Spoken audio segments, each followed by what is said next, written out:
مزيد ثلاثي في حرف واحد مثل أفعل فعل فعل. أفعل it has two meanings. The first is ta'diyya. This means that the verb changes from a verb lazim to a verb muta'addi, meaning that it needs a maf'ul bihi. For example, jalasa al-tifl, if we add an alif for it to become ajlasa al-ab tifluhu, we require the maf'ul bihi.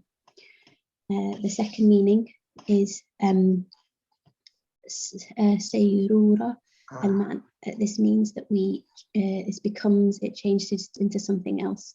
For example, thamara, athmara, ash-shajara.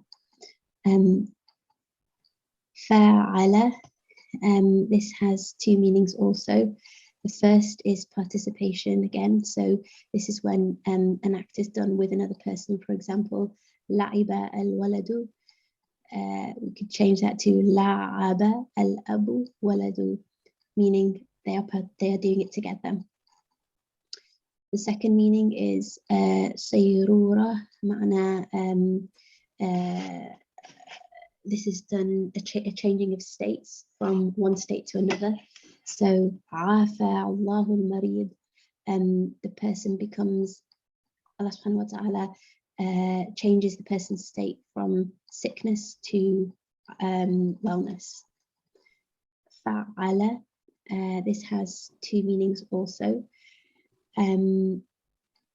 The first is ta'diyya. Again, we're increasing the number of maf'ul bihis. So fahama al-tullab al-darsa. If we were to change that to fahama al-muallimu al-talib al-darsa, this has a few different meanings. It tells us that the teacher has had to repeatedly explain something in order for the students to understand. And it also increases the number of maf'ul bihis in the sentence. Second meaning is ikhtasar. The meaning here is that the person is an abridged form of the sentence. So rather than saying the whole sentence, that, for example, the mu'adhin says Allahu Akbar, we would say kabbar al-mu'adhin, ma'na he has said Allahu Akbar, so we shorten it, it abridges the sentence.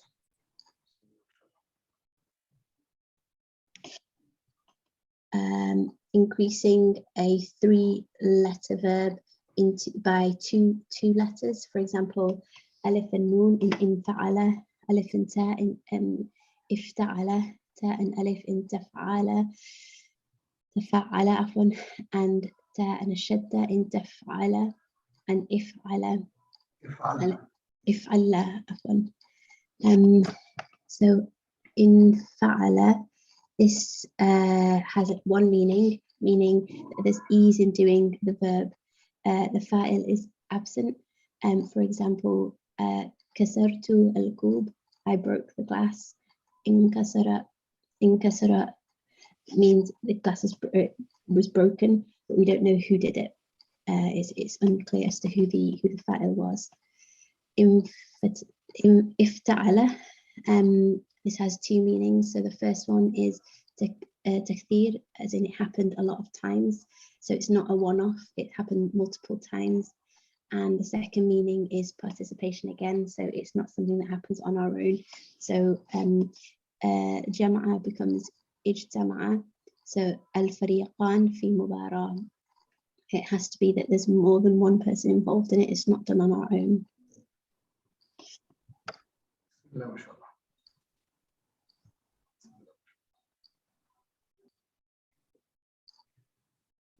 Tafa'ala has two meanings. So the first is participation. So it's an act which can't be done on one's own. So it has to be done with more than one person in that verb form.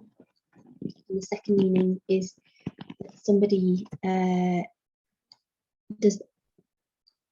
the opposite of what is true. So for appearances, they will say something, but in reality, it's something different. For example, nama and tanawama, the difference between these would be that the person is pretending to sleep. She's not actually wanting to sleep.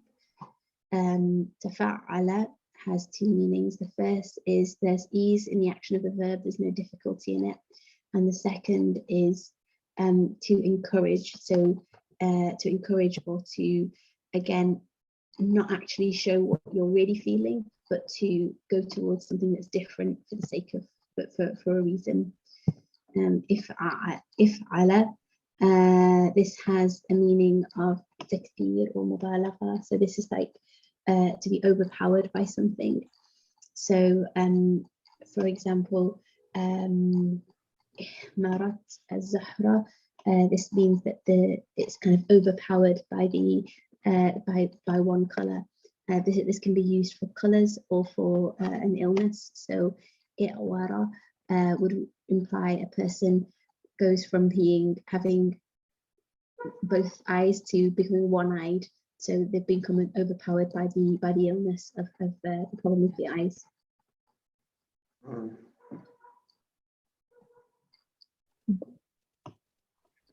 مزيد الثلاثي بثلاثة أحرف.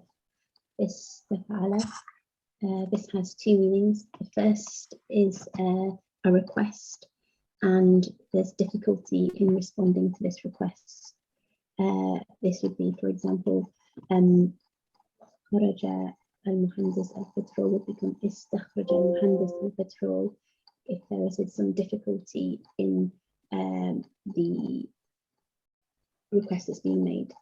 The second meaning is السيرورة, معنى to change from one state to another, to a new state. For example, when clay turns to stone, if it's put in the sun and hardened. So we'd say استحجر الطين, i.e. the clay became stone.